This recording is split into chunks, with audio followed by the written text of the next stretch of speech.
Hello, everybody. Professor Fox here.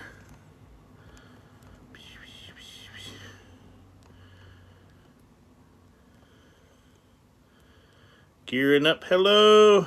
Professor Fox here. We're going to be reading The Lord of the Flies.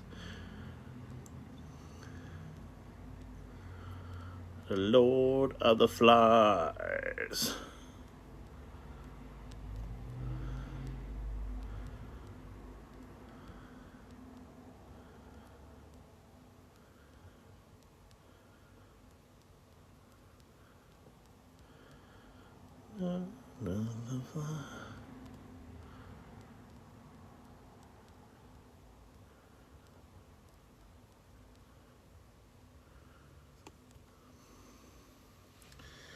Hello. We're reading Lord of the Flies. Has anybody read Lord of the Flies before? Hello, how are you, Joseph? We're reading The Lord of the Flies today. Before we get started, I'll do my little books that you should be reading. All right.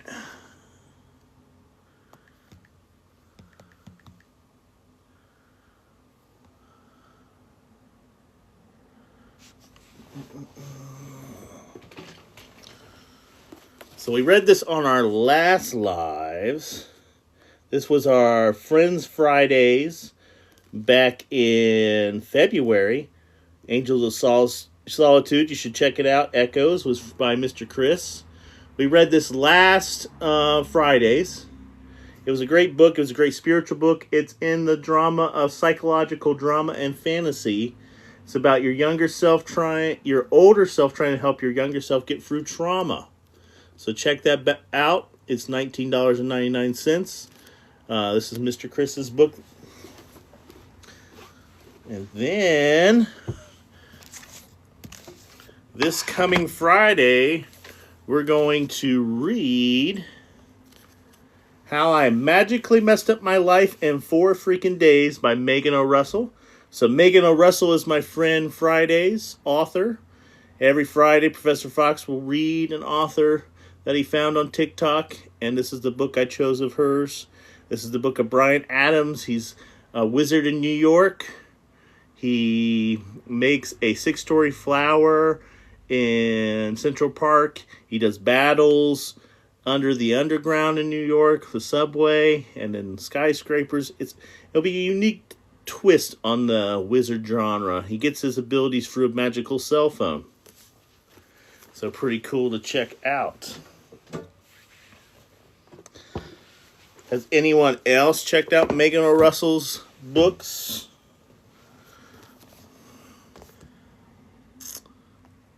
But what we're going to be reading today is The Lord of the Flies. We'll be reading The Lord of the Flies. I'm going to get me my charger. Lord of the Flies.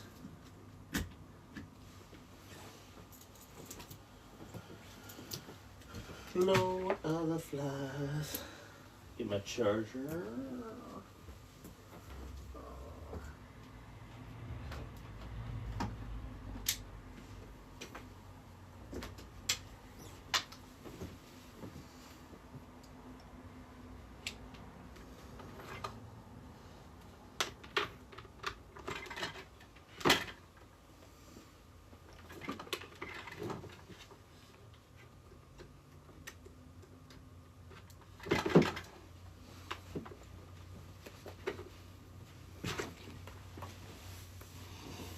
Alright, now I got my charger and we can get started.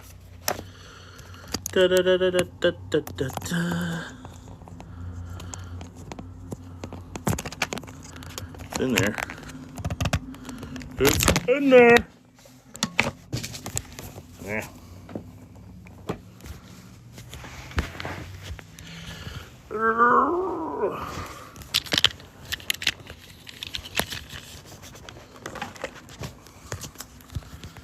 Just bear with me. Technical difficulties here.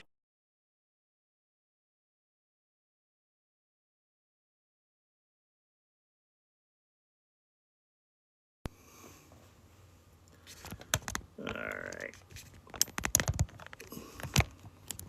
There we go. Now we're back and running. Had to get my charger to charge up things.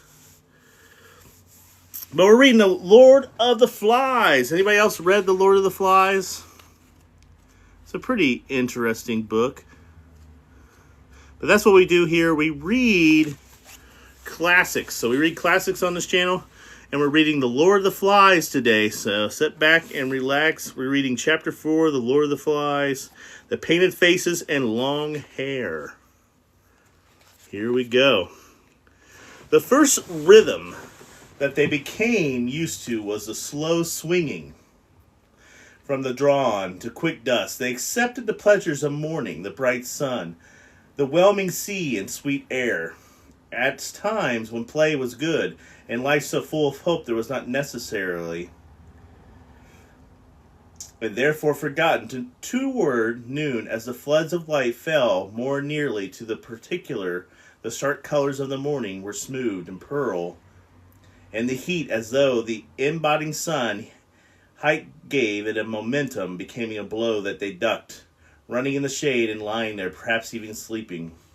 Strange things happened at midday. The glittering sea rose up, moved apart the plains. Impossibilities, the coral reef and the few studded palms that clung to the more elevated parts would float up into the sky and would quiver, be plucked apart, more like raindrops on a wire, or be repeated as an old session of mirrors. Sometimes land loomed where there was no land and flicked out like a bubble as the children watched. Piggy discontinued all their learned as a mirage, and since no boy could reach even the reef over the stretch of the water, there was a snap sharks waiting. They grew accustomed to these mysteries and ignored them, just as they ignored the meticulous throbbing stars. At midday, the illusion merged into the sky, and there was the sun gazed down like an angry eye. Then at the end of the afternoon, the mirage subsided, and the horizon became level and blue and clipped as the sun declined. That was another time of comparative coolness, but menaced by the coming of the dark, when the sun snaked darkness dropped on the island like an extinguisher, and soon the shelters were full of relentless under the remote stars. Nevertheless, the Northern European tradition of work, play, and food right through day made it possible for them to adjust themselves wholly to this new rhythm. The new perceivable had early crawled into the shelter and stayed there for 2 days, together singing and crying till they thought him batty and were faintly amused. Ever since then he had been picked, red-eyed and miserable, a little loon, who played little and cried often. The smaller boys, who were known by the generic title of little ones, the decrease in size from Ralph down was gradual, and though there was a dubious region inhabited by Simon, Robert, and Maurice, nevertheless no one had any difficulty in recognizing Biggins at one end and little ones at the other. The undoubtedly little ones, those aged about 6, led a quite distinct and at the same time intense life of their own. They are most of the day picking fruit, and where they could reach it, and not particular about ripeness and quality. They were used now to stomach aches and a sort of chronic diarrhea. They suffered untold terrors in the dark and huddled together for comfort. Apart from food and sleep, they found time for play, aimless and trivial, in the white sand by the bright water.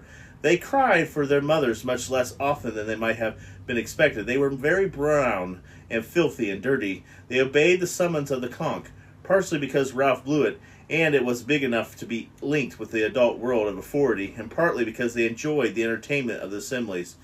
But otherwise they seldomly bothered with the Biggins, and their passionate, emotional, and corporate life was their own. They had built castles in the sand at the bar of the little river. Their castles were about 1 foot high and were decorated with shells, withered flowers, and interesting stones. Weathered flowers and interesting stones. Round the castle were a complex march of tracks, walls, and railway lines that were significant only if they expected with the eye a breach level. The little ones played here, and not happily, at least would absorb attention. And often as many as 3 of them would play the same game together. So they separated the boys between little boys and big boys. And so the little boys are called little ones, and the big boys are called big uns. And they each have their own thing that they do. Far as the little ones, they're interested in just eating fruit, being dirty, and playing. The big ones are interested in order, making the shelters, making the fire, keeping things going, just like an adult would at that time. They were playing here now. Henry was the biggest of them. He was also a distinct relative of that other boy whose Melbury marked face had not been seen since the evening of the Great Fire. But he was not old enough to understand this, and if he had been told that the other boy had gone home in an aircraft, he would have accepted the statement without fuss or disbelief. Henry was a bit of a leader in the afternoon because the other 2 were Percival and Johnny. The smallest boys on the island, Percival was a mouse-colored and had not been very attractive even to his mother, Johnny, who was well built with her fair hair and a natural belligerence. Just now he was being obedient because he was interested in the 3 children kneeling in the sand and were at peace. Roger and Maurice came out of the forest. They were relieved from duty at the fire and had come down for a swim. Roger led the way straight through the castle, kicking them over, burying the flowers, scattering the chosen stones. Maurice followed, laughing, and added to the destruction. The 3 little ones paused in their game and looked up as it happened, and the particular marks in which they were interested had not been touched, so they made no protest. Only Percival began to whimper with an eyeful of sand, and Maurice hurried away. In his other life, Maurice had received chastisement for filling a younger eye with sand. Now, though, was no parent to lend him a heavy hand. Maurice still felt the uneasy of wrongdoing at the back of his mind formed the uncertain outlines of existence. He muttered something about a swim and broke into a trot. Roger remained watching the little ones. He was not unnoticeable darker than when he had dropped in, but the shock of the black hair down the nape and low on his forehead seemed to suit his gloomy face and made what I seemed at first an unsocial remoteness into something forbid. And Percival finished his whimpering and went on playing, for the tears had washed the sand away. Johnny watched him with cheek blue eyes, and then began filling up sand in the shower, and perceivably Percival was crying again. When Henry tried of his play and wandered off along the beach, Roger followed him, keeping beneath the palms and drifting casually in the same direction. Henry walked at a distance from the palms in the shade, because he was too young to keep himself out of the sun. He went down to the beach and bruised himself at the water's edge. The great Pacific tide was coming, and every second the relative still water of the lagoon heaved forward an inch. There were creatures that lived in the last fling of the sea, tiny transparencies that came questioning and with the water over the hot, dry sand. The organs of the sense that examined the new field. Perhaps food had appeared where at least the incursion that had been known. Bird droppings, insects perhaps, even of the stewed detritus of the landward life. Like a myriad of tiny teeth in a saw, the transparencies came scavenging over the beach. This was fascinating to Henry. He poked about with a bit of a stick, and that itself was wave-worn and whitened, a vagrant, and tried to control the motions of the scavengers. He made a little rummels of the tide and filled and tied to crowd them with creatures. He began to absorb beyond more happiness as he felt himself exercising control over living things. He talked to them, urging them, ordering them, diving them back of the tide. His footprints became bays in which they were trapped and gave him the illusion of mastery. He squinted on his hams and the water's edge and bowed with the shock of his falling over his forehead, and his past eyes in the afternoon sun emptied down invisibility arrows. Roger waited too. At first he hidden behind a great palm, but Henry's absorption of the transparencies was so obvious. At least he stood out in full view, and he looked along the beach. Percival had gone off crying, and Johnny was left in triumphant possession of the castles. He sat there cooning at himself and throwing sand at the imaginary Percival. Beyond him, Roger could see the platform and the glints of spray where Ralph and Simon and Piggy and Maurice were diving in the pool. He listened carefully, but could only just hear them. A sudden breeze shook in the fringe of the palm trees, so that the fauns tossed in the fluttering 6 feet above Roger. Several nuts, fibrous lumps of big as the rugby balls, were loosened from the stems. They fell upon him with a series of hard thumps, and he was not touched. Roger did not consider his escape, but looked down from the nuts to Henry and back again. The subsoil beneath the palm tree was a risen beach, and generations of palms had worked loose in this, the stones that had lain on the sands of another shore. Roger stooped and picked up a stone and threw it at Henry, threw it to the mist. The stone that took it up the purpose's time bounced 5 yards in Henry's right and fell in the water. Roger gathered a handful of stones and began to throw them. Yet there was a space around Henry, perhaps 6 yards in diameter, into which the dare did not throw. Here, invisible yet strong, was the taboo of the old life around. The squinting child was the protection of parents and the school and the policeman and the law. Roger's arm was conditioned by civilization that knowing nothing of him was in ruins. Oh, thank you for the corn, my friend. Kara Hope's books. That is awesome. Yes, we're reading The Lord of the Flies here. Henry was surprised by the popping sound of the water and abandoned the noiseless transportations and pointed at the center of the spreading rings like a setter. This side and that the stones fell, and Henry turned obediently, but always too late to see the stones in the air. At least he saw one and laughed and looked at him for the friend who was teasing him. But Roger had wiped behind the palm quickly and was leaning against the breathing quick. His eyelids fluttering them, Henry lost interest in the stones and wandered off. Roger! Jack was standing under a tree about 10 yards away when Roger opened his eyes and saw him. A darker shadow crept beneath the swiftness of his skin, but Jack noticed nothing. He was eager and patient, beckoning so that Roger went on. There was a small pool at the end of the river, dammed by the sand and full of white water lilies and needle-like reeds. Here, Sam and Eric were waiting, and Bill and Jack, concealed from the sun, knelt by the pool and opened the 2 large leaves that he carried. One of them contained white clay and the other red, but then lay a stick of charcoal brought down from the fire. Jack explained to Roger as he worked, "They don't smell me. They see me, I think, something pink under the trees." He smeared the clay. "If only I'd some green." He turned a half-concealed face up to Roger and answered the incomprehension of his glaze. "For hunting like in the war, you know. Dazzle paint like things trying to look at something else." He twisted in the urgency of telling, like moths on a tree trunk. Roger understood and nodded gravely. The twins moved toward Jack and began to protest timidly about something. Jack waved them away. "Shut up!" He rubbed the charcoal stick between the patches of red and white on his face. "No, you two come with me." He peered at his reflection in dislike. He bent down and took up a double handful of lukewarm water and rubbed the mess from his face. Freckles and sandy hair brows appeared. Roger smiled unwillingly. "You don't half look a mess."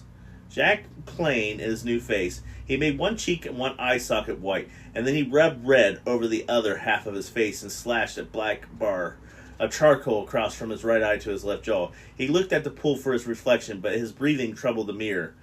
"Simnatic, give me a coconut, an empty one." He knelt, holding the shell of water. A round patch of sunlight fell on his face, and a brightness appeared in the depths of the water. He looked astonishment, no longer at himself, but at the awesome stranger. He split the water and leaped into his feet, laughing excitedly. Beside the pool, his sunny body held up a mask that drew their eyes and appalled them. He began to dance, and his laughter became a bloodthirsty snarling. He capered toward Bill, and the mask with the thing on his own behind which Jack had hid liberated from shame and self-consciousness. The face of red and white and black swung through the air and jiggled towards Bill. Bill started up laughing, and then suddenly he felt silent and blundered away through the bushes. Jack rushed towards the twins. The rest were making line. "Come on!" But "Come on! I'll creep up and stab!" The mask compelled them. Ralph climbed out of the bathing pool and trotted up the beach and sat in the shade beneath the palms. His fair hair was plastered over his eyebrows, and he pushed it back. Simon was floating in the water and kicking with his feet, and Maurice was practicing diving. Picky was mooing about aimlessly, picking up things and discarding them. The rock pools were so fascinating him were covered by the tide, so he was without interest until the tide went back. Presently, seeing Ralph under the palms, he came and sat by him. Piggy wore the remainders of his pair of shorts. His fat body was golden brown.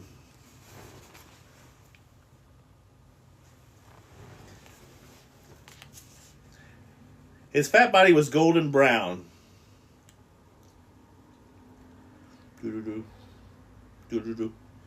He was the only boy on the island whose hair never seemed to grow.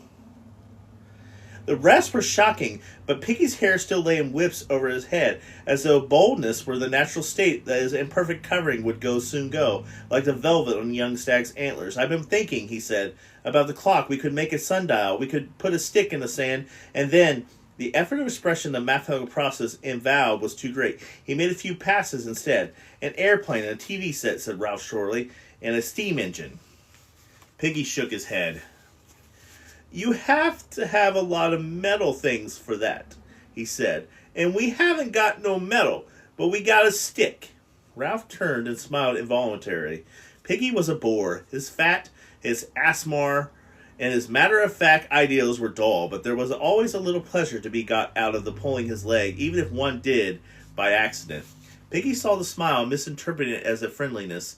There had grown up tactfully among the biggins the opinion that Piggy was an outsider, not only by the accent which he did not matter, but by the fat, and his asthma, and specs, and a certain discolation for manual labor. Now finding that something he had said made Ralph smile, he rejoiced and pressed his advantage.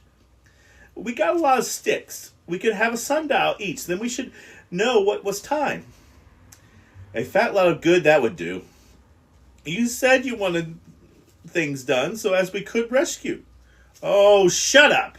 He leaped to his feet and trotted back to the pool. Just as Maurice did a rather poor dive, Ralph was glad of a chance to change the subject. He shouted at Maurice, "Come to the surface." "Belly flop! Belly flop!" Maurice flashed a smile at Ralph, who slid easily into the water. Of all the boys, he was the most at home there, but today, irked by the mention of the rescue, the useless footling mention of rescue, even the green depths of water and the shattered golden sun held no balm. Instead of remaining and playing, and he swam with steady stroke under Simon and crawled out of the other side of the pool to lie there, sleek and seeming like a seal. Piggy always clumsily stood up and came to stand by him, so that Ralph rolled on his stomach and pretended not to see. The mirages had died away, and gloomy he ran his eye along the trout blue line of the horizon. The next moment he was on his feet and shouting, "Smoke! Smoke!" Simon tried to sit up in the water and got a mouthful. Maurice, who had been standing ready to dive, swayed back on his heels, made a bolt for the platform, then swayed back to the grass under the palms. There he started to pull on his tattered shorts to be ready for anything. Ralph stood, one hand holding back his hair, the other clenched. Simon was climbing out of the water. Piggy was rubbing his glasses on his shorts and squinting at the sea. Maurice had got both legs through the one leg of the shorts and off of the boys. Only Ralph was still. "I can't see no smoke," said Piggy indecently. "I can't see no smoke, Ralph. Where is it?" Ralph said nothing. Now both his hands were clenched over his forehead so that the fair air was kept out of his eyes. He was leaning forward and already at the salt was whitening his body. "Ralph, where's the ship?" Simon stood by, looking from Ralph to the horizon. Maurice's trousers gave way with a sigh, and he abandoned them as a wreck, rushed forward in the forest, and then came back again. The smoke was a tight little knot on the horizon and was uncoiling slowly. Beneath the smoke was a dot that might be a funnel. Ralph's face was pale as he spoke to himself. "They'll see our smoke." Piggy was looking at the right direction now. "I don't look much." He turned around and peered up the mountain. Ralph continued to watch the ship reverently.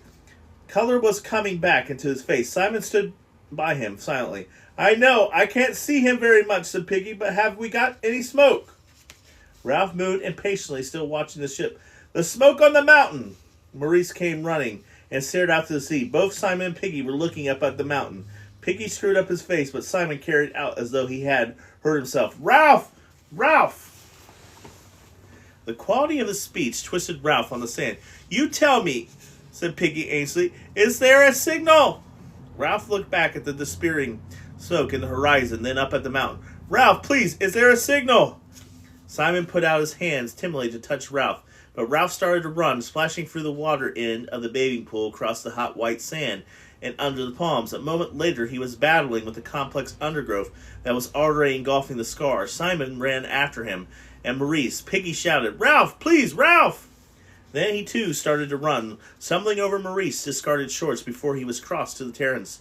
behind the four boys, and the smoke moved gently along the horizon and on the beach. Henry and Johnny were throwing sand at Percival, who was crying quietly again, and all three in a complete annoyance of the excitement. By the time Ralph had reached the landward end of the scar, he was using precise breath to swear. He did desperately violence to his naked body among the rasping creepers so that the blood was sliding over him. Just when his sleep of the mountain began, he stopped. Maurice was only a few yards behind him. "Piggy Specs," shouted Ralph. "If the fire's all out, we'll need them." He stopped, shouting and swaying on his feet. Piggy was only just visible, bumping up from the beach. Ralph looked at the horizon, then up the mountain. Was it better to fetch Piggy's lesson, or would the ship have gone? Or if they climbed on, suppose the fire was all out, and they had to watch Piggy crawling nearer to the ship, sinking under the horizon, balancing the high peak of the near, agonizing but indecision. Ralph cried out, "Oh, God! Oh, God!" Simon struggled with the bushes, caught his breath. His face was twisted. Ralph blundered, savaging himself. As the wisp of smoke moved on, the fire was not there. The straight way. What they had already known down on the beach when the smoke of home had beckoned. The fire was out, smokeless and unalive. The watchers were gone. A pile of unused fuel lay ready. Ralph turned to the sea. The horizon stretched impersonal once more, barren of all but the faintest trace of smoke. Ralph ran stumbling along the rocks, saved himself on the edge of the pink cliff, and screamed at the ship, "Come back! Come back!" He ran towards the forwards along the cliff, his face always to the sea. His voice rose insanely. "Come back! Come back!"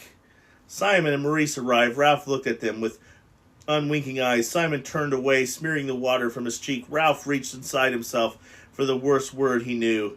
They let the bloody fire go out. He looked down the unfriendly side of the mountain. Piggy arrived out of breath and whimpered like a little one. Ralph clenched his fists and went very red. The intentness of his gaze and the bitterness of his voice pointed for him. "There they are." A procession had appeared far down among the pink stones that lay near the edge of the water. Some of the boys wore black caps, but otherwise they were also naked. They lifted sticks in the air together whenever they came to an uneasy patch. They were clenched, something to do with this bundle that errant twins carried so carefully.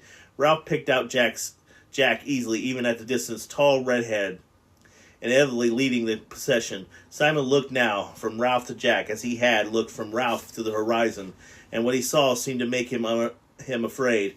Ralph had nothing more, but waited for while the procession came nearer. The chant was audible, but at the distance still wordless. Behind Jack walked the twins, carrying a great stake on the shoulders. The gutted carcass of a pig swung from the stake, swinging heavily as the twins toiled over the uneven ground. The pig's head hung down and gaping neck, and seemed to search for something on the ground, at least in the words of the chant floated to them across the bough of the blackened wood and ashes. "Thank you for the corn. I appreciate you." That's nice. That's a good bit of corn. It might just be you in here, but that's okay. "Unalive the pig, cut her throat, spill her blood."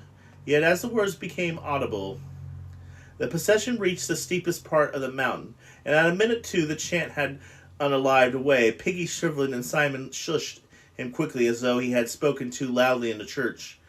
Jack, his face smeared with clay, reached out the top first and hailed Ralph excitedly with the little spear. "Look, we've unalived a pig. We stole up on them. We got in a circle." Voices broke in from the hunters. "We got in a circle. We crept up on the pig. The pig squealed." The twins stood with the pig swinging between him, dropping back guts on the rocks. They seemed to share one wide, eccentric grin. Jack had too many things to tell Ralph at once.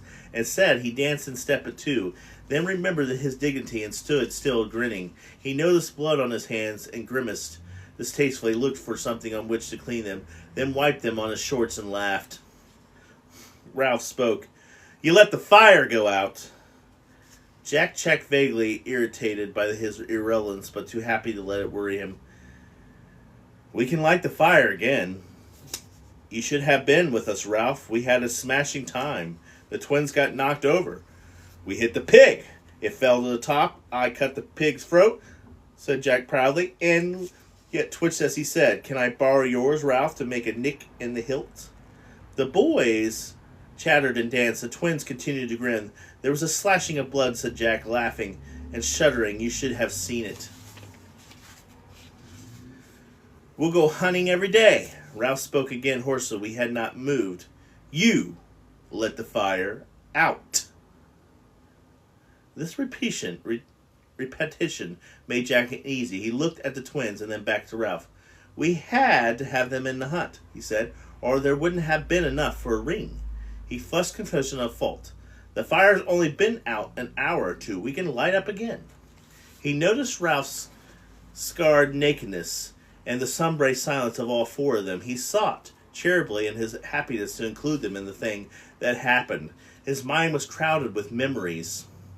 Memories of the knowledge that had come to them when they closed in on the struggling pig. Knowledge that they had outwitted a living thing, imposed their own will upon it, taking away the life like a long, satisfying drink. He spread his arms wide. You should have seen the blood. The hunters were more silent now, but as they buzzed again, Ralph flung back his hair on an arm painted at the empty horizon. His voice was loud and savage.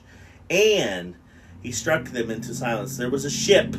Jack faced at once with too many awful implications ducked away from them. He laid a hand on the pig and drew his knife. Ralph brought his arm down, fist clenched, and his voice shook. There was a ship out there, you said. You'd keep the fire going, and you let it out.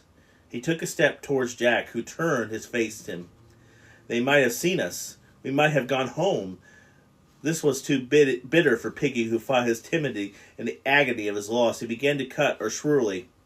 You and your blood, Jack Mardu. You and your hunting. We might have gone home. Ralph pushed Piggy to one side. I was chief, and you were going to do what I said. You talk, but you can't even build huts. Then you go off and hunting and let our fire out. He turned away silent for a moment. Then his voice came again on the pick of feeling. There was a ship. One of the smaller hunters began to wail, and the missile truth was fluttering through to everybody. Jack went very red as he hacked and pulled at the pig. The job was too much. We needed everyone. Ralph turned. You could have had everyone when the shelters were finished, but you had to hunt. We needed meat. Jack stood up and said this, the bloody knife in his hand. The two boys faced each other. There was this brilliant world of hunting, tactics, fierce exhilaration, skill, and there was this world of longing and baffled common sense. Jack transferred the knife to his left hand and smudged the blood over his forehead as he pushed down the plastered hair. Piggy began again. You didn't ought to have let the fire out. You said you'd keep the smoke going. This from Piggy, and the wails of the agreement from some of the hunters drove Jack to violence. The blowing look came into his blue eyes. He took a step, and able at least to hit someone, struck his fist into Piggy's stomach. Piggy sat down with a grunt. Jack stood over him. His voice was very vicious in humiliation. You would you, fatty? Ralph made a step forward, and Jack smacked Piggy's head. Piggy's glasses flew off and trickled on the rocks. Piggy cried with terror, My specs! He went crunching and feeling over the rocks, but Simon, who got there first, found them for him. Passion beat about Simon on the mountaintop with awful wings. One side's broken. Piggy grabbed and put on the glasses. He looked marvelously at Jack. I got to have my specs. Now I only got one eye. Just you wait. Jack made a move toward Piggy, who scrambled away till a great rock lay between them. He thrust his head over the top and glared at Jack through his own flashing glasses. Now I only got one eye. Just you wait. Jack mimicked the whine and scrambled. Just you wait. Yeah. Piggy and the parody were so funny that the hunters began to laugh. Jack felt encouraged, and he went on scrambling, and the laughter rose at the glee of hysteria. Unwilling, Ralph felt his lips twitching with his anger with himself for giving away. He muttered, That was a dirty trick. Jack broke out of the gyration and stood facing Ralph. His words came in short. All right. He looked at Piggy and the hunters and Ralph. I'm sorry about the fire. I mean, he drew himself. I apologize. The buzz from the hunters was one admiration at the handsome behavior. Clearly, they were the opinion that Jack had done the decent thing, had been put himself in the right by his generous apology, and Ralph obscurely in the wrong. They waited for an appropriate answer, yet Ralph's throat refused to pass on. He resented, as addition to Jack's misbehavior, this verbal trick. The fire was dead. The ship was gone. Could they not see? Anger instead of decency passed through his throat. That was a dirty trick. They were silent on the mountaintop while the opaque look appeared in Jack's eyes and passed away.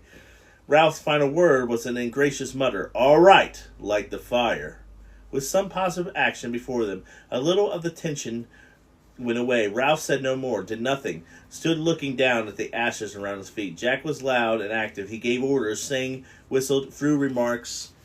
The silent Ralph remarks that did not need an answer, therefore could not invite a snub, and still Ralph was silent. No one, not even Jack, would ask him to move, and in the end they had to build the fire 3 yards away and in a place not really as convenient. So Ralph assured his chiefmanship, and could not have chosen a better way if he had fought for days. Against his weapon, so indefatigable and so effective, Jack was powerless, and raged without knowing why. By the time the pile was built, they were on different sides of the high barrier. When they had dealt with the fire, another crisis rose. Jack had no means of lighting it. Then, to his surprise, Ralph went to Piggy and took the glasses from him. Not even Ralph knew how a link between him and Jack had been snapped and fastened elsewhere. I'll break them back. I'll come too. Piggy stood behind him, islands in the sea of meaningless color, while Ralph knelt and focused the glossy spot. Intensely, the fire was all right. Piggy held out his hands and grabbed the glasses back.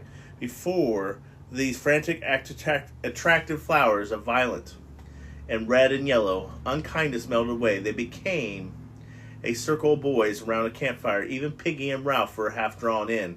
Soon, some of the boys were rushing down the slope for more wood, while Jack hacked the pig. They tried holding the whole carcass on a stake over the fire, but that stake burnt more quickly than the pig roasted. In the end, they skewed bits of meat on branches and held them in the fire, and even then almost as much boy was roasted as meat. Ralph's mouth watered, and he meant to refuse meat, but his past diet of fruit and nuts with an odd crab or fish gave him too little resistance. He accepted a piece of half-raw meat and gnawed it like a wolf. Piggy spoke, almost dribbling. Ain't I have none? Jack had meant to leave him in doubt as an assurance.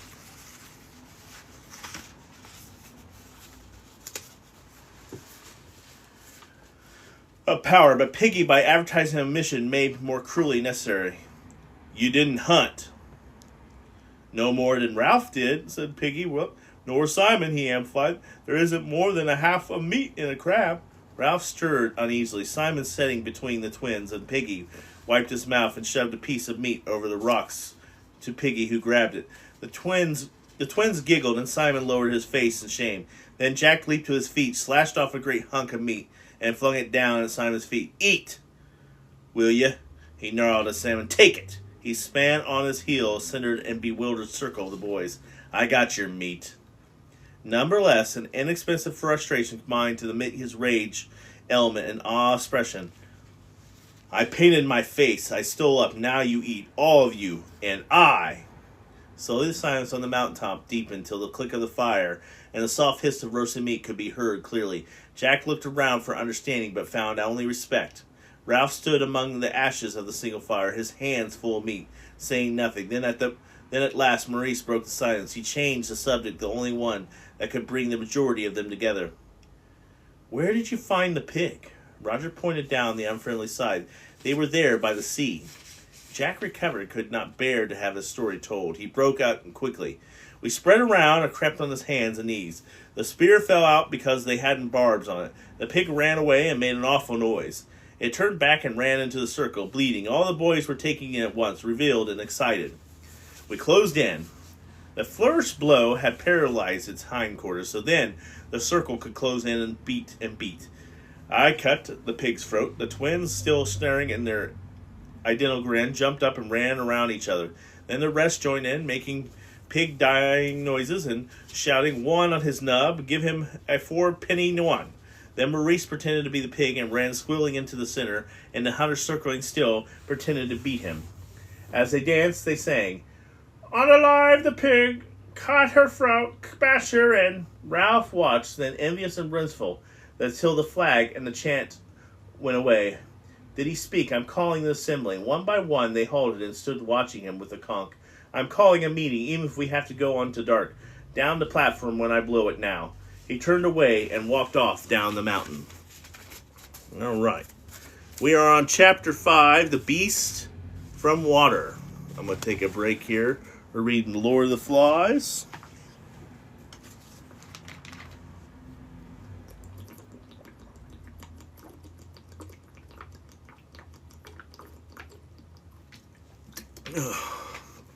Lord of the Flies. We're on Chapter 5 of The Lord of the Flies. Alright.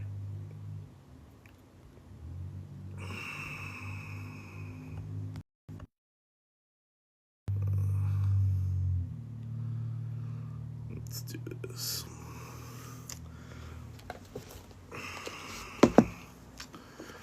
Last month, we read this for Friends Fridays. It's Mr. Chris's book. You can check him out on TikTok as Mr. Chris. It is Angels of Solitude Echoes. It's the story of Adam Gray, who spent his life running from his troubled past.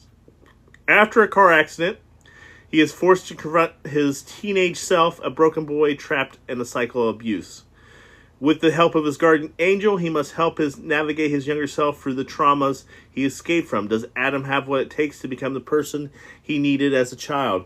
It has nice references.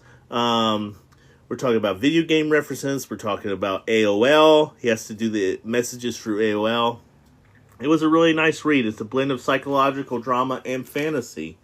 So check that out from Mr. Chris. And then this Friends Fridays, we will be doing How I Magically Messed Up My Life in 4 Freaking Days by Megan O. Russell. So this is the book we're going to be reading for Fridays. It's by Megan O. Russell, who you can find here on TikTok. And this is about a wizard in New York. He has a magical cell phone. He's going to make a flower grow in Central Park 6 stories high. There's going to be some battles in the subway, and it's going to be all throughout Manhattan. So it's going to be a unique take on that. So be ready for that. I'm excited for the. And then we're going to continue the Lord of the Flies here really soon.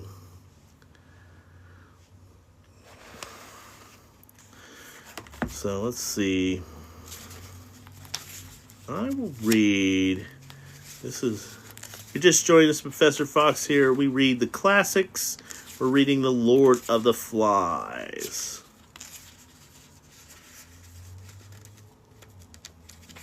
Read about page 80. So I'm going to continue reading The Lord of the Flies. This is Chapter 5. The tide was coming in, and there's only a narrow stripe of firm beach between the water and the white stumbling stuff near the palm terrace. Ralph chose the firm strip as a path because he needed to think, and only here could he allow his feet to move without having to watch them suddenly. Pacing by the water, he was overcome with astonishment. He found himself understanding the wearisome of his life, where every path was an impassionate and considerable part of his life was spent watching one's feet. He stopped facing the strip and remembering that first enthusiastic exploration as though it was part of the brighter childhood. He smiled jeeringly. He turned then and walked back towards the platform with the sun on his face. The time had come for the assembly, and as he walked into the concealing splendors of the sunlight, he went carefully over the points of his speech. There must be no mistake about this assembly, no chasing imaginary. He lost himself in maze of thoughts that were rendered vague by his lack of words to express them. Forwarding, he tried again. This meeting must not be fun, but business. At that, he walked faster, aware of all once of the urgency in the declining sun, and a little wind created by his speed that breathed about his face. This wind pressed his gray shirt against his chest, so that he noticed, in the new mood of the compression, how the folds were stiff like cardboard and unpleasant. Noticed, too, how the frayed edges of his shorts were making an uncomfortable pink area on the front of his thighs. With a convulsion of the mind, Ralph discovered dirt and decay, understanding how much he disliked impermanently flickering of the tangled hair out of his eyes. And at last, when the sun was gone, rolling noisily to his rest among his dry leaves, at that he began to trot. The bench near the bathing pool was crowded with groups of boys waiting at the assembly. They made the way for him silently, conscious of his grim mood and the fault of his fire. The place of assembly in which he stood was roughly a tangle by irregular and sketchy like everything they made. First there was this log on which he himself sat, a dead tree that must have been quite exceptional big for the platform. Perhaps one of those legendary storms of the Pacific had shifted it here. This palm trunk lay parallel to the beach, so that when Ralph sat, he faced the island, but to the boys was a darkish figure against the shimmer of the lagoon. The two sides of the triangle of which the log was based were less evenly defined. On the right was a log polished by the reluctant sea among the top, but not so large as the chief's, and not so comfortable. On the left were the four small logs, one of them the famous limbable string. Assembly after assembly had broken up in laughter when someone had leaned too far back and the log had whipped and thrown half a dozen boys backwards into the grass. Yet now he saw no one had the wit, not himself, nor Jack, nor Piggy, to bring a stone and wedge the thing, so they would continue enduring the ill-balanced twister, because, again he lost himself in deep waters. Grass was worn away in front of each trunk, but grew tall and untrodden in the center of the triangle. Then, at the apex of the green was the thick again, because no one sat there. All around the place of the assembly, and gray trunks rose, straight on the leaning and supported the low roof of the leaves. On two sides was a bench behind the lagoon, in front the darkness of the island. Ralph turned to the chief's seat. They had never had an assembly as late before. This was why the place looked so different. Normally the underside of the green roof was lit by a triangle of golden reflections, and their faces were lit upside down, like thought Ralph, when they hold on. Electric torch in their hands, but now the sun was slanting in at one side, so that the shadows were there they ought to be. Again he fell into the strange mood of speculation that was so foreign to him. If faces were different when they lit from above or below, what was the face? What was anything? Ralph moved impatiently. The trouble was, if there were a chief, you had to think. You had to be wise, and then the occasion slipped by so that you had to grab at the discretion.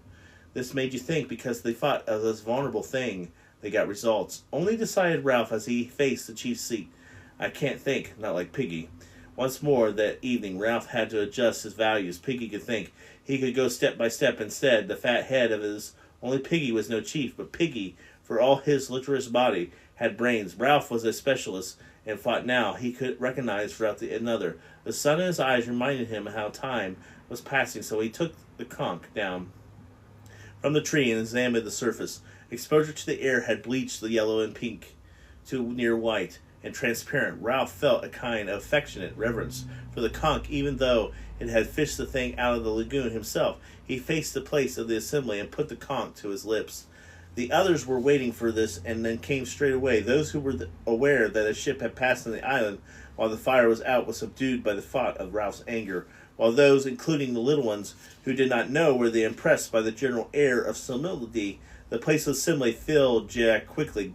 Jack, Simon, Maurice, most of the hunters are Ralph's right, the rest of the left under the sun. Piggy came and stood outside the triangles, then indicated that he wished to listen, but would not speak, and Piggy intended as a gesture of disapproval. The thing is, we need an assembly. No one said anything, but the faces turned to Ralph were intent. He flourished to the conch. He had learnt, as a practical business, of the foundation statements, like he had to be said at least twice before everyone understood them. One had the seat, attracting all eyes to the conch, and dropped his words like a heavy round stones among the little groups that had conked or squatted. He was searching his mind for a simple word so that even the little ones would understand what the assembly was about. Later, perhaps, practiced debaters, Jack's Maurice Piggy, would use the whole art to twist the meeting, but now, at the beginning of the subject of the debate, must be laid out clearly. We need an assembly, not for fun, not for laughing and falling off the log. The group of little ones on the twister giggled and looked at each other, not for making the jokes or for. He lifted the conch in an effort to find the compelling word for cleverness. Not for these things, but to put things straight. He paused for a moment. I've been alone by myself, and I went thinking what's what, and I knew we need assembly to put things straight, and first of all, I'm speaking. He paused for a moment and automatically pushed back his hair. Piggy tiptoed to the triangle. His ineffectual protest made him join the others. Ralph went on. We have lots of assemblies. Everybody enjoys speaking and being together. We decide things, but they don't get done. We were going to have water brought from the stream and let to those coconut shells under the fresh leaves, so it was for a few days. Now there's no water. The shells are dry. People drink from the river. There was a murmur of accent. Now, that there's anything wrong with drinking from the river, I mean, I'd sooner have water from that place, the pool where the waterfall is, than out of our old coconut shell. Only we said we'd have the water brought, and now not. There were only 2 full shells this afternoon. He licked his lip.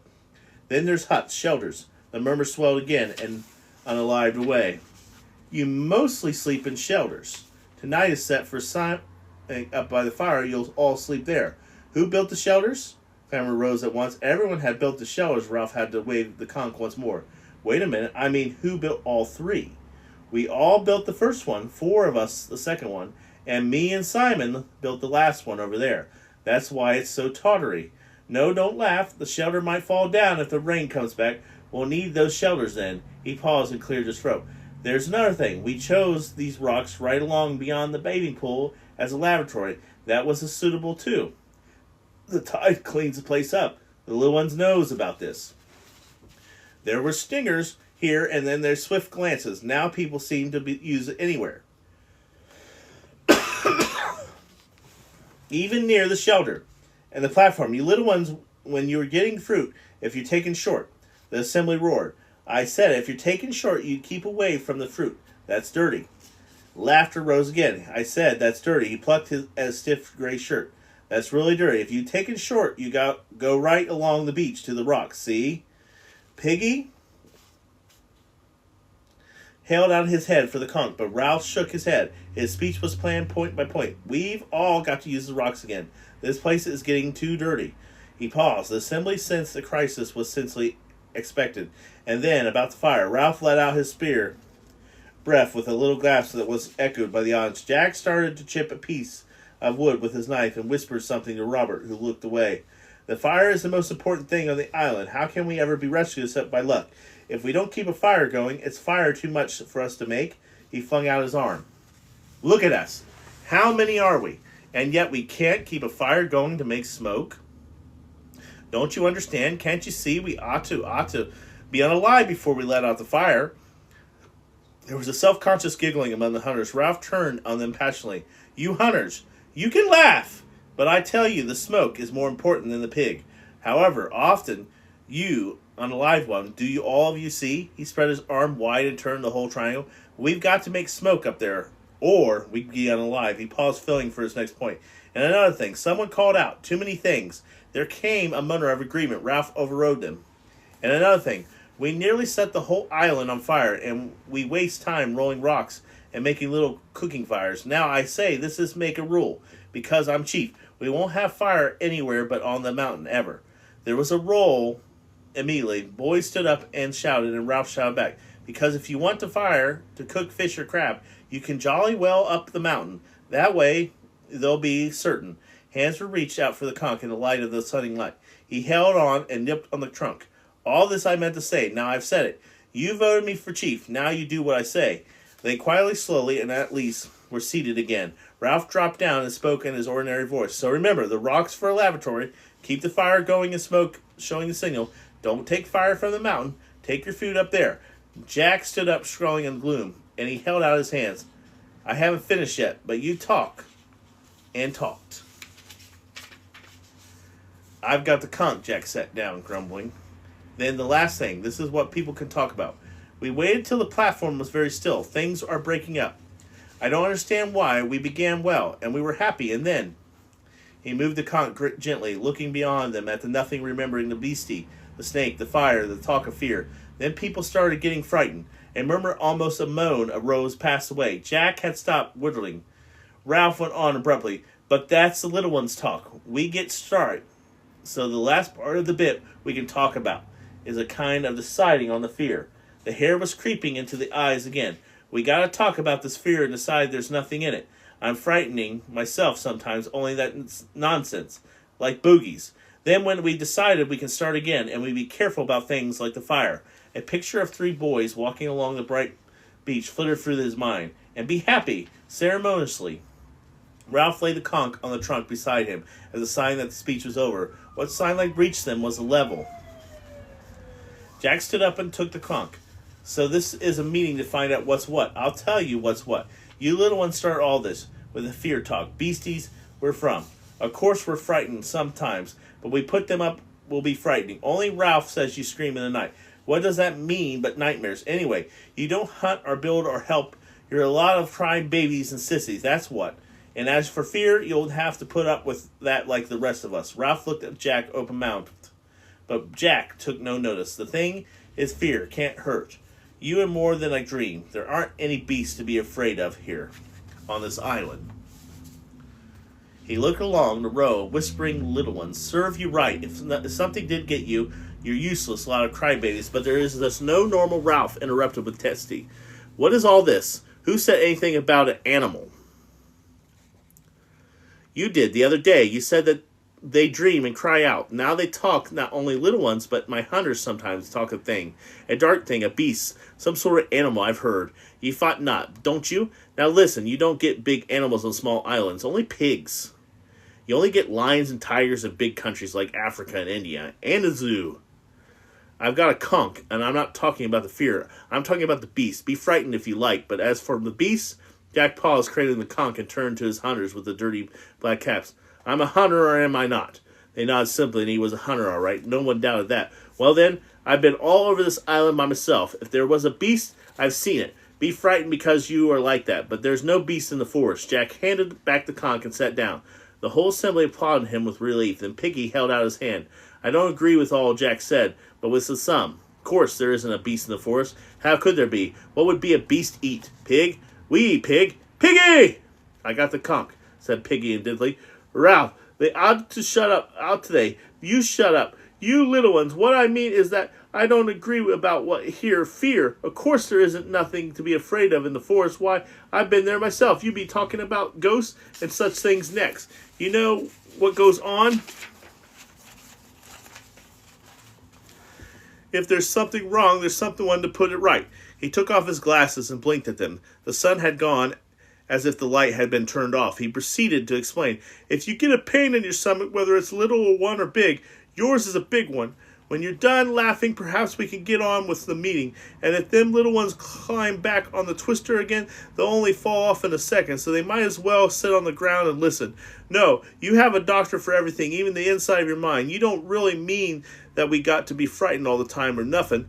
Life, said Piggy explicitly. It's scientific. That's what it is. In a year or two, when the war's over, they'll be traveling to Mars and back. I know there ain't no beast that with claws and all that. I mean, but I know there isn't no fear either. Piggy paused. Unless, Ralph moved restlessly. Unless what? Unless we get frightened of people. A sound, half laugh, half jeered, rose among the seated boys. Piggy ducked his head and went on hazily. So let's hear from the little one who talked about the beast, and perhaps we can show him how silly he is. The little ones began to jabber among themselves. Then one stood up forward. What's your name?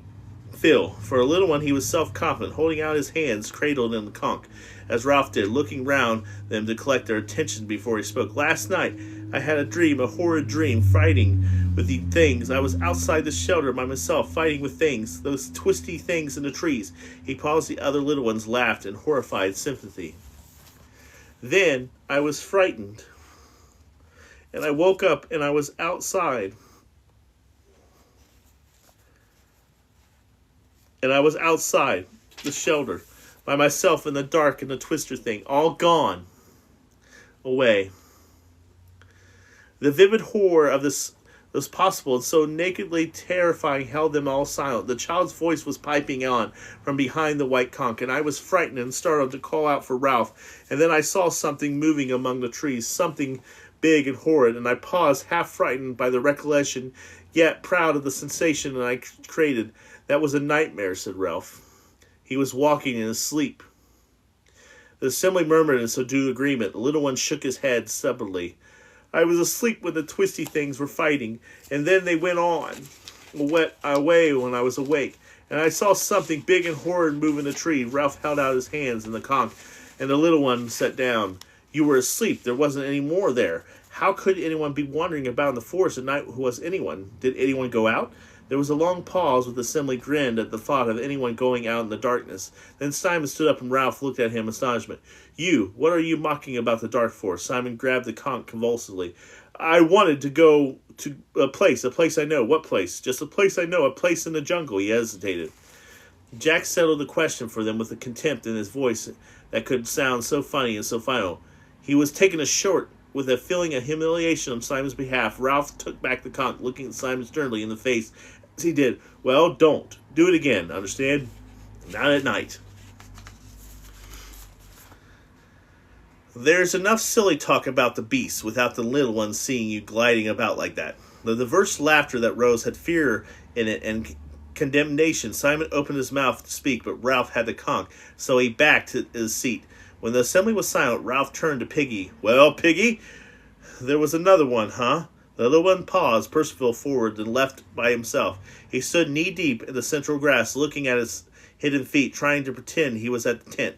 Ralph remembered another small boy who had stood like that in the flinching way from the memory. He had tossed that thought down and out of sight, where only some positive reminder like this could bring to the surface. There had been no further numberings of the little ones parting, because there was no means of ensuring that all of them were accounted for, and partly because Ralph knew the answer to at least one question Piggy had asked on the mountain top.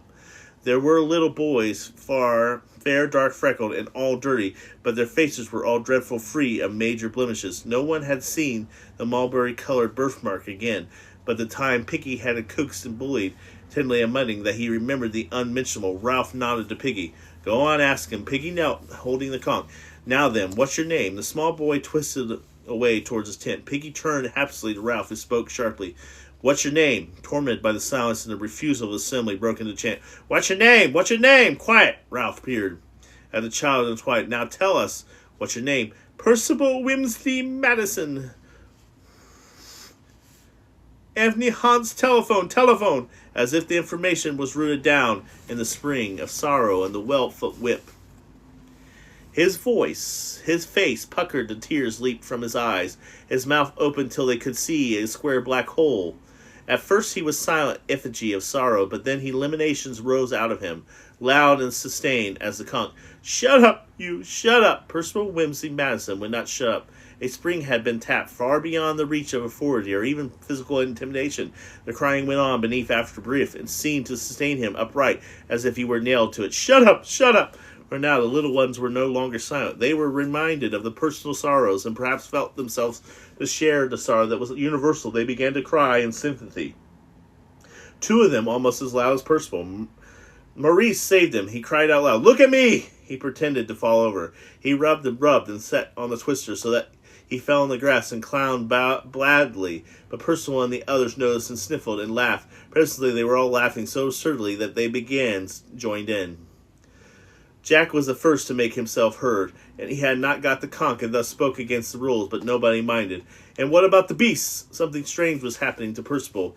He yawned and staggered so that Jack seized and shook him. Where does this beast live? Percival shagged to his grip. That's a clever beast, said Piggy, jeering. If he can't hide on the island, Jack's been everywhere. Where could a beast live? Beast my foot. Percival muttered something, and the assembly laughed again. Ralph leaned forward. What does he say? Jack listened to Percival answer and then let go of him. Percival released and, surrounded by the comfortable passage of humans, fell in the long grass and went to sleep. Jack cleared his throat and then reported casually, He says a beast comes out of the sea. The last laugh died away. Ralph turned involuntarily, a black humped figure against the lagoon. The assembly looked at with him, considered the vast stretches of water, the high sea beyond, unknowingly indigo of infinite possibilities, heard silent the sob and whisper of the reef. Maurice spoke so loudly that they jumped. Daddy said they haven't found all the animals in the sea yet. Argument stared again. Ralph held out the glimmering conch, and Maurice took it obediently. The meeting subsided. I mean, when Jack says you can't be frightened because people are frightened, anyway, that's all right. But when he says there's only pigs on the island, I expect he's right. But he doesn't know, not certain, I mean. Maurice took his breath. My daddy says that there's things, what you call them, that might ink squids that are hundreds of yards long and eat whales whole. He paused again and laughed giggly. I don't believe the beast, of course. As the piggy says, life's scientific, but we don't know what we do. Do we? Not certainly, I mean. Someone shouted. A squid couldn't come up out of the water. Couldn't it? In a moment, the platform was full of arguing jesters. Limitation shadows to Ralph, seated in the scene into the breaking of insanity. Fear breathed no general agreement that the fire was all important, and that one tried to get the thing straight and the argument sheared off, bringing up fresh, unpleasant matter. He could see a whiteness in the gloom near with him, so he grabbed it from Maurice and blew out so loudly as he could. The assembly was shocked into silence. Simon was close to him, laying hands on the conch. Simon felt a perilous necessity to speak, but to speak in assembly was a terrible thing to him. Oh, thank you for the gifts, my friend Marie. How are you? I'm reading the Lord of the Flies. I'm so glad that you came. Maybe, he said hesitantly, maybe there was a beast. The assembly cried out savagely, and Ralph stood up, amazement. You, Simon, you believe in this. I don't know, said Simon. Heartbeats were choking him, but the storm broke. Sit down. Shut up. Take the conch. Shut up. Ralph shouted. Hear him. Here's got the conch. What I mean is, maybe it's only nuts. That was from Piggy, shouted out of the dinkum. Simon went on. We could be, sort of. Simon became inaccurate in the efforts to express mankind's essential illness. Desperation came to him. What's the dirtiest thing there is? An answer Jack dropped into the uncomprehendable silence that followed. One crude explosible release was immense. Those little ones who had climbed back to the twister fell off again, and did not mind the hunters were screaming with delight. Simon's effort fell about him in ruins. The laughter beat him cruelly, and he shrank along defensively into his seat. At least the assembly was silent again. Someone spoke out of turn. Maybe he means in some sort of ghost. Ralph lifted the conch and peered into the gloom. The lightest thing with the pale beach. Surely the little ones were nearer.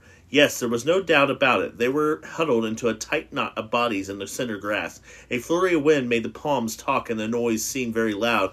Now the darkness and silence made it so. Yeah, we'll finish this chapter. Noticeably, two gray trunks rubbed each other with an evil speaking that no one had noticed by day. Piggy took the conch out of his hands. His voice was indignant. I don't believe in no ghosts, ever. Jack was up to uncountable angry. Who cares what you believe, fatty? I got the conch. There was a sound of brief tussle, and the conch moved to the fro. You give me the conch back. Ralph pushed between them and got a thumb on the chest. He wrestled the conch from someone and sat down breathlessly. There's too much talk about ghosts. We ought to have left all this for daylight. I hushed, and an anonymously voice broke in. Perhaps that's what the beast is, a ghost. The assembly was shaken by a wind. There's too much talk about turn, Ralph said, because we can't have proper assemblies if you don't stick to the rules. He stopped again. The careful playing of his assembly had broken down. What do you want to say, then? I was wrong to call this assembly so late. We'll have to vote on them. On ghosts, I mean. And then go to the shelters because we're all tired, so Jack is it. Wait a minute. I'll say here and now that I don't believe in ghosts, or I don't think I do, but I don't like the thought of them. Not that it is in the dark, but we are going to decide what's what. He raised the conch for a moment. Very well, then. Oh, you're decluttering right now. That's good. It's always good to declutter, especially when it's about springtime. I do some spring cleaning myself. It's very good to do it at this time. He fought for a moment, formulating the question, who thinks where there may be ghosts? For a long time there was silence and no apparent movement. Then Ralph peered into the gloom and made out the hands. He spoke flatly in C. The world, that understandingly and lawful world, was shipping away once there was that is now, and the ship had gone. The conch was snatched from his hand, and Piggy's voice swirled. I didn't vote for no ghost. He whirled around in the assembly. Remember that, all of you. They heard him stump. What are we? Humans? Are we animals? Savages? What's grown-ups going to think, going off hunting pigs, letting fires out and now? A shouter affronted him timorously. You shut up, you fat slug. There was a moment's struggle of the glimmering conch. Jiggled up and down. Ralph leaped his feet. Jack, you haven't got the conch. Let him speak. Jack's face swore near him. And you shut up. Who are you anyway, sitting there telling people what to do? You can't hurt. You can't sing. I'm chief. I was chosen. Why should choosing make you a difference? Just giving orders that don't make any sense. Piggy's got the conch. That's right. Favor Piggy, as you always do. Jack's voice sounded in bitter mockery. Jack, the rules, shouted Ralph. You're breaking the rules. Who cares? Ralph summoned his wits. Because the rules are the only thing we got. But Jack was shouting against him. Bullocks to the rules. We're strong. We hunt. If there's a beast, we're hunting it down. We'll close in and beat and beat and beat. And he gave a wild whoop and leapt down the pale sand. At once the platform was full of noise and excitement. Scrambling screams and laughter, the assembly shredded away and became a disgusted and random scatter from the palms in the water and away along the beach. Beyond the night side, Ralph found his cheek touching the conch and took it from Piggy. What's grown-ups going to say? Cried Piggy again. Look at them! The sound of mock hunting, hysterical laughter, and the real terror came from the beach. Blow the conch, Ralph! Piggy was so close that Ralph could see the glint of his one glass. There's the fire, can't you see? You got to be tough now. Make them do what you want. Ralph answered to the cautious voice of one who harnesses Fearum. If I blow the conch and they don't come back, then we've had it. We shan't keep the fire going. We'll be like animals. We'll never be rescued. If you don't blow, we'll soon be animals anyways. I can't see what they're doing, but I hear. The disposal figures had come together on the sand with a dense black mass that revolved. They were chanting themselves. The little ones that had enough were scattering away, howling. Ralph raised the conch to his lips and then lowered it. The trouble is, are there ghosts, Piggy? Or beastie? Of course there aren't. Why not? Wouldn't they make sense? House them streets, TV, they wouldn't work? The dancing, chattering boys had worked themselves away till the sound was now nothing but a wordless rhythm. But pose, they didn't make sense, not here, on this land, supposing things that were watching us and waiting. Ralph shuddered violently and moved closer to Piggy so that they're bumping frighteningly. You stop talking like that. We got enough trouble. Ralph, and I had this much. I as I can stand. If there's ghosts, I ought to give up being chief. Hear them. Oh, Lord, no. Piggy gripped Ralph's arm. If Jack was chief, he'd have all hunting and no fire. We'd be here till we were unalive. His voice ran up to squeaking. Who's that sitting there? Me, Simon. Fat lot of good we are, said Ralph. 3 blind mice. I'll give up. If you give up, said Piggy, I'm a plod whisper. What have you happened to me? Nothing. He hates me. I don't know why. If he could do what he wanted, you're all right. He respects you. Besides, you hit him. You were having a nice fight with him just now. I had the conch, said Piggy simply. I had the right to speak. Simon stirred in the dark. Go on being chief. You shut up, young Simon. Why couldn't you say there wasn't a beast? I'm scared of him, said Piggy, and that's why I know him. If they're scared of someone, you hate him, but you can't stop thinking about him. You're kid yourself. He's all right, really. And then when you see him again, he's like asthma. You can't breathe. I tell you that. He hates you too, Ralph. Me? Why me? I don't know. You got him over that fire. And you're chief, and he isn't. But he's Jack Mardu.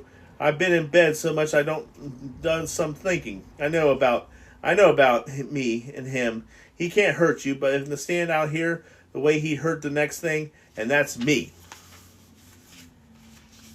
Piggy's right, Ralph.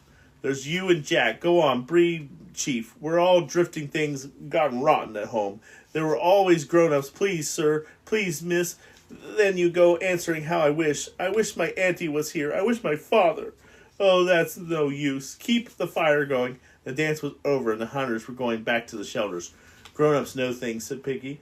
They ain't afraid of the dark. They meet and have tea and discuss. Then the things up were right. They wouldn't set a fire on an island or lose their build or ship. The 3 boys stood in the darkness, striving unsuccessful to convey the majestic of adult life. They wouldn't quarrel or break any specks or talk about beasts. If only they could get a message to us, cried Ralph discreetly. If only they could send us something, grown-ups, a sign of something. A thin well out of the darkness chilled them and set their grappling for each other.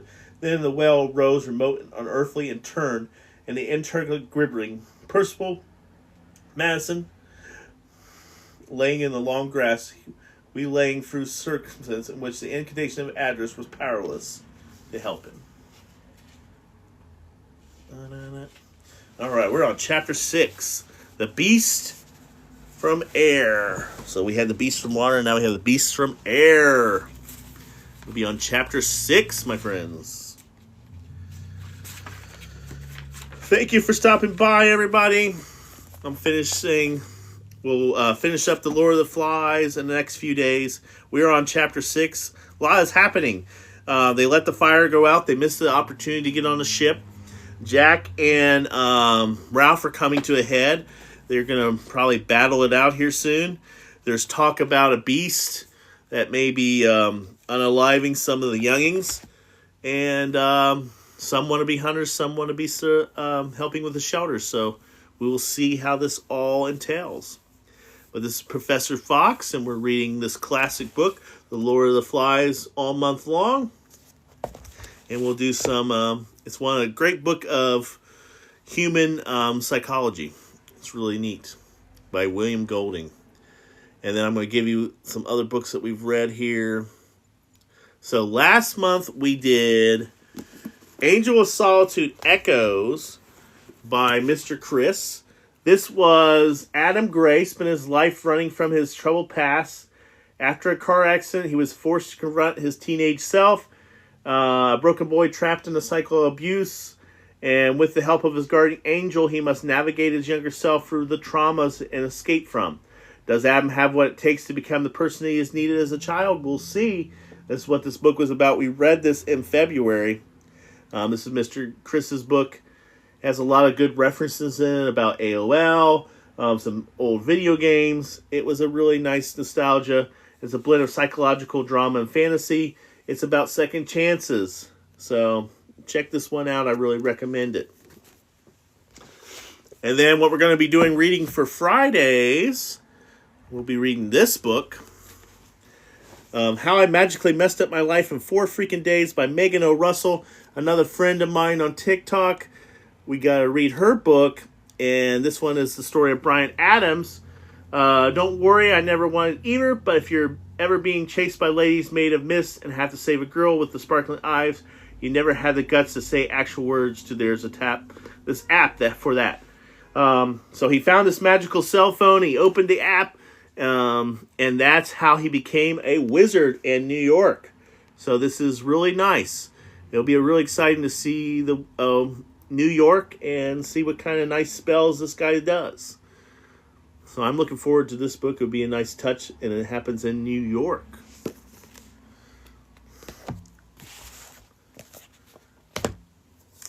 This is Professor Fox signing off. We do classical literature on this channel, and we're reading The Lord of the Flies by William Golding. I will see you guys next time. Take care.